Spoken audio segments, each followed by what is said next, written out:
கர்த்தருடைய பரிசுத்த நாமத்துக்கு மகிமை உண்டாகட்டும். இந்த லைவ் வழியாக உங்களை பார்க்கறதுல நான் மிக்க மகிழ்ச்சி அடைகிறேன். It's a great joy to me to see all my friends through this live video. Hallelujah.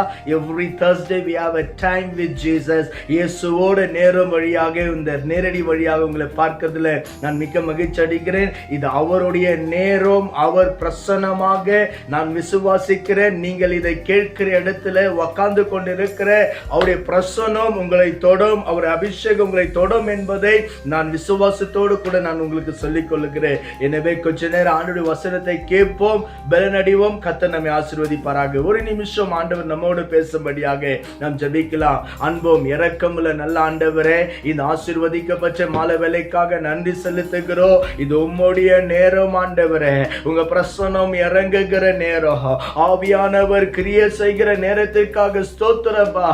ஆவியானவர் எங்க உண்டோ அங்க விடுதலை அப்பா. அப்படியே வார்த்தையில விடுதலை உண்டு ஆண்டவரே. ஒவ்வொரு ஜனங்களோடு இடைப்படுவீராக. இந்த சத்தத்தை கேட்கிறவர்களுக்குள்ள ஒரு பெரிய மாறுதல் வரட்டும் ஆண்டவரே, விடுதலை வரட்டும் ஆண்டவரே, சுகம் வரட்டும் ஆண்டவரே. தேவனின் கிரியை செய்கிறபடியால் உமக்கு ஸ்தோத்திரப்பா. அடியனை மறைத்து நீர் பேசுங்க ஆண்டவரே, நீங்க பேசுங்க ஆண்டவரே. உங்க நாம மகிமைப்படட்டும். இயேசுவின் நாமத்தில் ஜெபிக்கிறோம் நல்ல பிதாவே. ஆமென், ஆமென், ஹல்லேலூயா. அன்பானவர்களே, சில கடந்த வாரங்களாக ஜெபத்தை குறித்து, அந்த ஜெபம் எவ்வளவு முக்கியம், ஜெபத்துடைய மேன்மைகள் என்ன என்பதை பரிசுத்த ஆவியாக தேவன் நமக்கு கற்றுக் கொடுத்தார். அவருடைய நாமத்துக்கு ஸ்தோத்திரம். கடந்த வாரம் அந்த அடுத்து தொடர்ந்து வேதத்தை நாம் பார்க்கும், வேதத்தின் வழியாக வருகிற ஆசீர்வாதங்கள் என்ன, the benefits by reading the word of God. வேதத்தை படிக்கிறதுனால வருகிற நன்மைகள் என்ன, பாக்கியங்கள் என்ன என்பதை பரிசுத்த ஆவியாக தேவன் கடந்த வாரம் நமக்கு கற்றுக் கொடுத்தார். அன்பானவர்களே, மீண்டும் சொல்லுகிறேன், எப்படி நம்முடைய போனுக்கு இன்கமிங் அவுட் கோயிங் இருக்கிறதோ அதே வண்ணமாக ஜபமாக அவுட் கோயிங்கோ, வேத வசனமாக இன்கமிங், இது ரெண்டு பேலன்ஸ்டா இருக்கும் போதோ நாம் தேவனுடைய ஆசீர்வாதத்தை பெற்றுக்கொள்ளும். வேதத்தில் ஒரு வசனம் சொல்லுங்க, நீதிமொழி 28:9 சொல்லுகிறது, தன்னுடைய வேதத்திற்கு தன் செவியை அப்பக்கமாய் சாய்க்கிறோடைய ஜபம் கர்த்தருக்கு அருவருப்பானது என்று வேதம் சொல்லுகிறது. என்ன ஜபம் பண்ணாலும் வேத வசனத்துக்கு நாம் செவி கொடுக்கல என்று சொன்னால், நீங்களா இருந்தாலும் நானா இருந்தாலும் அந்த வசனத்துக்கு நடுங்குகளை செவி கொடுக்கல என்று சொன்னால் அது நமக்கு ஆசீர்வாதமா இருக்காது அன்பானவர்கள். எனவே வேத வசனத்தை ஏற்றுக்கொள்ளுங்கள், பெற்றுக்கொள்ளுங்கள். தொடர்ந்து அந்த வேதத்துடைய காரியங்களை 119 சங்கீதத்துல அந்த சங்கீதத்தை நீங்க நல்லா படிச்சு பாருங்க அன்பானவர்களே. அது நிறைய வேத ஸ்காலர்ஸ் சொல்றாங்க, வேத அறிஞர்கள் சொல்றாங்க, அது வேதத்தை மையமாய் வைக்கப்பட்ட ஒரு சங்கீதம் என்று 119 சங்கீதத்துல சொல்றாங்க. பல ஆத்தருங்க சொல்றாங்க, அந்த 119 சங்கீதத்துல ஏறக்குறைய 176 வசனங்கள் இருக்கிறது. வேத சரித்திரவான்கள் சொல்லும்போது சொல்லுகிறார்கள், அந்த வேத அந்த 176 வசனம் வரைக்கும் நம்ம பார்க்கும் போதோ பல தேவனுடைய மனுஷர்கள் அதை எழுதினார்கள். மோசையுடைய வசனங்கள், வார்த்தைகள் அதில் இருக்கிறது. எஸ்ரா எழுதினது இருக்குது, தாவீது எழுதினது, பல அந்த வசனங்கள் எழுதப்பட்டு அது பார்த்தீங்கன்னா வேதத்தை அதை பேஸ் பண்ணி தான் அந்த 119 சங்கீதம். உதாரணமாக நீங்க பார்த்தீங்கன்னு சொன்னா அடிக்கடிக்க அந்த இடத்துல சொல்லப்படுகிற உங்களுடைய வசனத்தின் பிரகாரமாக நடத்தும் ஆண்டவரே என்று நம்ம பார்க்கலாம். வசனத்தை மையப்படுத்துகிறாங்க. அடுத்து நீங்க பார்த்தீங்கன்னு சொன்னா உயிர்ப்பியோம் என்று வார்த்தை சொல்லுகிறது. மூன்றாவது பார்த்தீங்கன்னா ஆண்டவரே நம்முடைய கற்பனின் பிரகாரமாய் ஓடுகிறேன், உடைய கற்பனையை நேசிக்கிறேன் என்று பார்க்கிறோம். நான்காவதாக வேதத்தோடைய மகிமை அந்த இடத்துல எழுதியிருக்கிறார். அந்த 119 சங்கீதத்துல சில வார்த்தைகளை பரிசுத்த ஆவியானவர் நமக்கு கற்றுக் கொடுத்து அதன் வழியாக நமக்கு நம்மை ஆசீர்வதிப்பாராக. நல்ல கவனிங்க அன்பானவர்களே, 119 சங்கீதம் 1 வசனம் இப்படியாக சொல்லுகிறது. இன்றைக்கு அந்த வேதத்தோடைய மேன்மைகளை 119 சங்கீதத்தில் நம்ம கற்றுக்கொள்ள போகிறோம். 119 1 வசனம் சொல்லுகிறது, கர்த்தருடைய வேதத்தில் நடக்கிற மனுஷன் பாக்கியவான் என்று வேதம் சொல்லுகிறது. ஹல்லேலூயா. இந்த உலகத்துல நம்ம பார்க்கிறோம், கார் இருந்தா பாக்கியவான் என்று ஜனங்கள் சொல்றாங்க, அல்லது நல்ல உயர்ந்த துணி இருக்குமானால் பாக்கியவான் என்று சொல்றாங்க, அல்லது நகைகள், பொருட்கள், பணம் இருக்குமானால் பாக்கியவான் என்று சொல்றாங்க. ஆனா வேதம் நமக்கு சொல்லுகிறது, கர்த்தருடைய வேதத்தின் பிரகாரமாக நடக்கிறவன், முயற்சி பண்ணுகிறவன், பிரியாசப்படுகிறவன், அவன் தான் தேவனுக்கு முன்பாக பாக்கியவான் என்று பைபிள் சொல்லுகிறது. ஹல்லேலூயா. கர்த்தருடைய வேதத்தின் பிரகாரமாக நடக்க ஒப்புக்கொடு சகோதரனே, சகோதரியே. கர்த்தருடைய வேதத்தின் பிரகாரமாக வாழ ஒப்பு கொடுக்கும் போதோ தேவன் நம்மை பாக்கியவானாய் மாற்ற அவர் உண்மையுள்ள தேவனாய் இருக்கிறார். ஹல்லேலூயா. பாக்கியவான் என்று சொன்னால் கர்த்தரால் ஆசீர்வதிக்கப்பட்டவன் என்று அர்த்தம். ஆமென். இரண்டாவதாக நிறைய வசனம் இருக்கு, கொஞ்சம் நான் வேகமாய் சொல்ல போகிறேன். ஒன்று, அந்த வேதத்தை படி நடக்கிற, வேதத்தின் பிரகாரம் நடக்கிறவன் பாக்கியவான் என்று பைபிள் சொல்ற. இரண்டாவது பாருங்க, அதே 119 சங்கீதம் 18 வசனத்துல தாவீது ஒரு ஜெபம் பண்ற, ஆண்டவரே உம்முடைய வேதத்தில் உள்ள அதிசயங்களை பார்க்கும்படி என் கண்களை திறந்தருளும் என்று பக்தன் ஜெபிக்கிறதை பார்க்கிற அன்பானவர்களே, இன்றைக்கு தேசத்துல ஜெபங்கள் எப்படி இருக்கிறது, சபைகளில ஜெபங்கள் எப்படி இருக்கிறது, பிள்ளைகளுடைய ஜெபங்கள் எப்படி இருக்கிறது, உங்களுக்கே தெரியும் அன்பானவர்கள். எனக்கு இதை கூடும், எனக்கு அதை கூடும், தவறு இல்லை அன்பானவர்கள். அதை காட்டிலும் மேன்மையானது தாவீது ஒரு ஜெபமா சொல்ற, ஆண்டவரே உம்முடைய வேதங்களில ரகசியங்கள் இருக்கிறது, உம்முடைய வேதங்களில அதிசயங்கள் இருக்கிறது, அந்த அதிசயங்களை பார்க்க என் மனக்கண்களை, என்னுடைய கண்களை திறந்தருளும் என்று பக்தன் கதறுகிறதை நம்ம பார்க்க முடியும். அன்பானவர்களே, சகோதரனே, சகோதரியே, அன்பான தேவனுடைய ஊழியர்களே, நீங்களும் நானும் சுமக்கிற வேதமானது அது அதிசயமான புத்தகம். எந்த மனுஷனையும் அதிசயத்துக்கு நேராய் நடத்துகிற புத்தகம். ஹல்லேலூயா, ஹல்லேலூயா. அந்த அதிசயமான வேதத்தை நம்ம பார்க்கும்படி நம்ம கண்களை திறந்தருளும் என்று தாவீது ஜெபம் பண்ணார். அதே வண்ணமா நம்ம கேட்கும் போதோ, அந்த கண்களை திறக்கும் போதோ அதுல இருக்கிற அதிசயங்களை உங்களால பார்க்க முடியல. இன்றைக்கு நிறைய பேர் வேதத்தை ஒரு புக்கா பார்க்கறாங்க, வேதத்தை ஒரு கடமையாய் பார்க்கறாங்க. ஆனா தாவீது சொல்றார், ஆண்டவரே அதுல அதிசயங்கள் உண்டாப்பா. உங்க குடும்பத்துக்கான அதிசயங்கள் வேதத்துல உண்டு சிஸ்டர், உங்க திருமணத்துக்கான அதிசயங்கள் வேதத்துல உண்டு, உங்க வேலைக்கான அதிசயங்கள் அந்த வேதத்தில் உண்டு, உங்களுடைய ஆசீர்வாதத்துக்கான அதிசயங்கள் வேதத்துல உண்டு அன்பானவர்களே. எனவே அந்த வேதத்தின் மீது ஒரு ஆசை உள்ள ஒரு ஜெபம் நாம் செய்யும் போதோ தேவன் கிரியை செய்ய வல்லவராய் இருக்கிறார். ஹல்லேலூயா. அடுத்ததாக 29 சங்கீதத்துல சொல்றாரு, ஆண்டவரே உம்முடைய வேதத்தை கிருபையா எனக்கு அருள செய்யும். ஆண்டவர் 119 29 சொல்றாரு, எனக்கு அது அருள செய்யும் கிருபையாய் ஆண்டவரே, எனக்கு அது அருளப்பட வேண்டும் ஆண்டவரே, எனக்கு கொடுக்கப்பட வேண்டும் ஆண்டவரே. இன்றைக்கு இந்த வார்த்தை நம்ம கேட்கிறோமா? ஆண்டவரே உம்முடைய வேதத்தின் மீது நான் கிருபையாய் இருக்கணும் ஆண்டவரே, அந்த வேதத்தையே கிருபையாய் நம்பணும் ஆண்டவரே என்று நம்ம கேட்கிறோம் அன்பானவர்களே.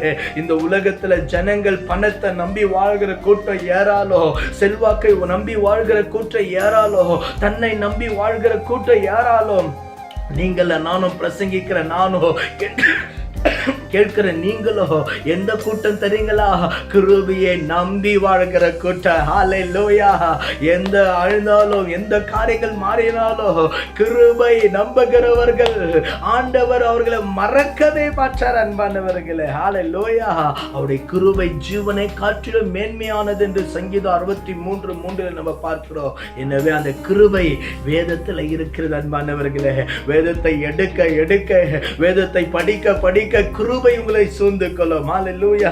அடுத்து என்ன சொல்றார் பாருங்க, அதே 119 சங்கீதத்துல ஆண்டவர் 34 வசனத்துல சொல்றாரு, ஆண்டவரே அந்த வார்த்தையை நான் காத்து கொள்ள வேண்டும். ஹல்லேலூயா. இன்றைக்கு அன்பானவர்களே, எத்தனையோ பேர் அந்த வேதத்தை காக்கிறது இல்லை. ஞாயிற்றுக்கிழமை அதை கொண்டு போய் சபைக்கு கொண்டு போயிட்டு வந்துட்டா சொன்னா எங்கனா வைத்து விடுகிறார்கள், எங்கனா போட்டு விடுகிறார்கள். அன்பானவர்களே, தாவீது சொல்ற, ஆண்டவரே அந்த 34 வசனத்திலும் 44 வசனத்திலும் அதை நான் காத்து கொள்ளுவேன். ஹல்லேலூயா. இன்றைக்கு அன்பானவர்களே, வேதத்தை காக்கிறீங்களா? வேதத்தை பயமாய் படிக்கிறீங்களா? வேதத்தை பயமாய் தியானிக்கிறீங்களா?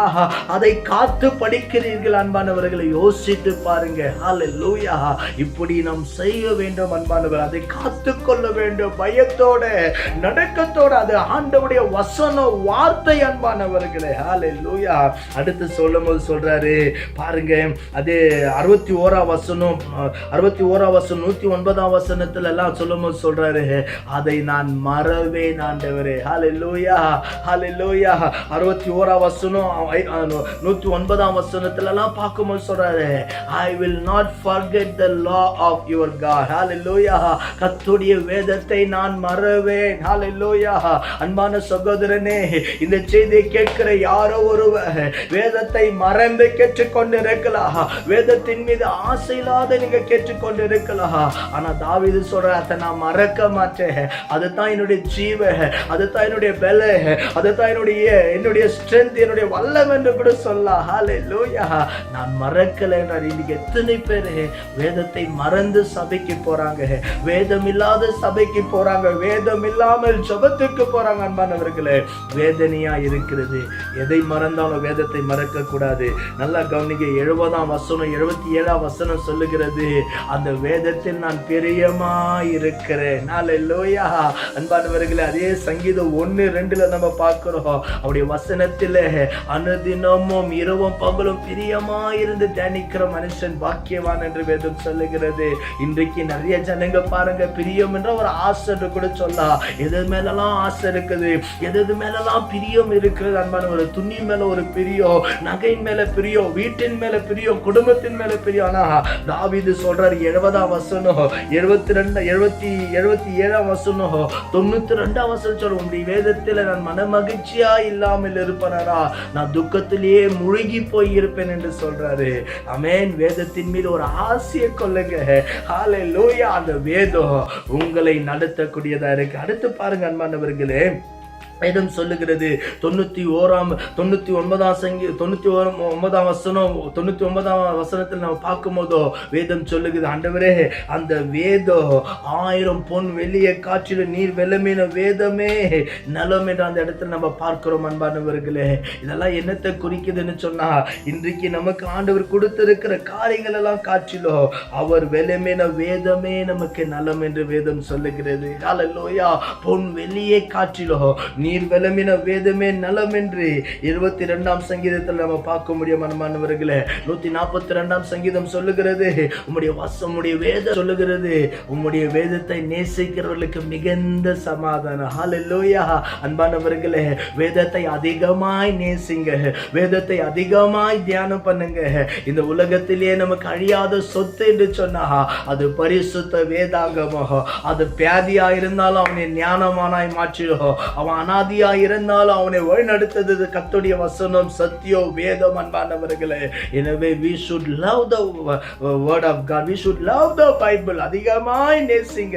எனக்கு ஒரு பழக்கம் என்று சொன்னார், அந்த வேதத்தை அதிகமாய் நேசிப்பேன். எத்தனையோ வேதங்களை வாங்க தேவன் எனக்கு கிருபை செய்திருக்கிறார். அந்த வேதத்தை படிங்கள், தியானிங்கள், நம்மோடு கூட வைத்துக் கொள்ளும் போதோ தேவன் நிச்சயமாய் ஆசீர்வதிக்க அவர் உண்மையுள்ள தேவனாய் இருக்கிறார். அன்பானவர்களே, வேதத்துல கூட ஒரு சில வார்த்தையை சொல்ற, நீங்க வீட்டுல தியானம் பண்றது 2 ராஜாக்களின் புஸ்தகம் 22 அதிகாரம் 1-11 வசனத்தை நீங்க வாசித்து பாருங்க. அந்த இடத்துல யோசியா ராஜா இந்த நாட்களில நடந்த ஒரு சம்பவம். அந்த நாட்களில பிரதான ஆசாரியாக எல்கையா என்ற ஒரு மனுஷன் இருந்தா.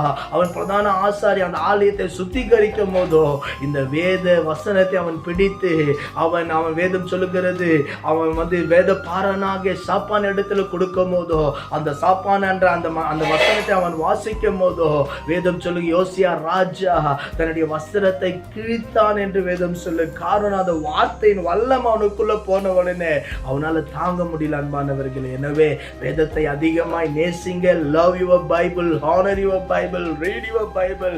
நிச்சயமா இந்த வேதத்துடைய மகிமை உங்களை ஒரு நாளும் கைவிடாது என்பதை நான் உங்களுக்கு இயேசுவின் நாமத்தில் நான் சொல்லிக் கொள்கிறேன். ஒரு நிமிஷம் நம் கண்களை மூடி நாம் ஜெபிக்கலாம். Thank you Lord. நன்றி ஆண்டவரே, அன்பும் இரக்கமுள்ள நல்ல ஆண்டவரே, இந்த ஆசீர்வதிக்கப்பட்ட மாலை வேளைக்காக நன்றி. இன்றைக்கு உம்முடைய வேதமே சத்தியம் அப்பா. எதை மறந்தாலும் வேதத்தை மறக்க மாட்டேன் என்று உம்முடைய வார்த்தையை கற்றுக் கொடுத்தீங்களே, உமக்கு ஸ்தோத்திரம். உம்முடைய வார்த்தையின் பிரகாரமாய் நாங்கள் நடப்போம் ஆண்டவரே. உங்களுடைய வேதத்தை நாங்கள் நம்புவோம் ஆண்டவரே. உம்முடைய வேதமே எங்களுடைய மன மகிழ்ச்சியப்பா. உங்க வேதம் எங்களை ஞானவனாய் மாற்றும் ஆண்டவரே. இயேசுவின் நாமத்தில் ஜெபிக்கிறோம். இயேசுவின் நாமத்தில் ஜெபிக்கிறோம். வேதத்தை நம்புகிற கூட்டங்களை எழுப்புவீராக. ஆண்டவரே, வேதத்தை சார்ந்து இருக்கிற கூட்டங்களை எழுப்புவீராக. உம்முடைய வல்லமை வெளிப்படட்டும்ப்பா. இயேசுவின் நாமத்தில் வேத வசனத்தின் வல்லமை ஒவ்வொருவரையும் தொடட்டும் ஆண்டவரே. அல்லேலூயா. ராபா சந்தனா மகபந்த ராபா. இயேசுவின் நாமத்தில் பலவீனங்கள் முறையட்டும் ஆண்டவரே. அற்புதங்கள் நடக்கட்டும் ஆண்டவரே. உமக்கு ஸ்தோத்திரப்பா. வியாதிகள் மறைந்து போகட்டும். எல்லா பிசாசின் கிரியைகள், அந்தகாரத்தின் கிரியைகள் இயேசுவின் நாமத்தில் நாங்கள் கட்டி பாதாளத்துக்கு தள்ளுகிறோம். இப்படி வல்லமை வெளிப்பட்டதுக்காக உமக்கு ஸ்தோத்திரம் ஸ்தோத்திரம் ஸ்தோத்திரம் ஆண்டவரே. உடைய வேதத்தை நம்பி வாழ்கிற கூற்றமாக எங்களை மாற்றுகிறதுக்காக உமக்கு ஸ்தோத்திரப்பா ஸ்தோத்திரப்பா. இந்த மாலவிதை கேட்ட யாவரையும் ஆசீர்வதியும் ஆண்டவரே. சமாதானம் அதிகமாய் குடும்பங்களில் இருக்க கிருபை கூட. ஜெபங்களை கேட்டபடியா நன்றி. இயேசுவின் நாமத்தில் ஜெபிக்கிறோம் நல்ல பிதாவே. ஆமென் ஆமென். ஹல்லேலூயா. அன்பானவர்களே, இந்த செய்தியானது உங்களுக்கு பிரயோஜனமா இருக்குமானால் மற்றவர்களுக்கும் இதை ஷேர் பண்ணுங்க. இந்த செய்தி நம்முடைய அரைஸ் ஜோஷுவா காஸ்பல் மினிஸ்ட்ரி என்ற யூடியூப் சேனல்ல இருக்குது. பாருங்க, கண்டு கொள்ளுங்க. கர்த்தருடைய கரங்களோடு இருப்பதாக. God bless you all. God bless you.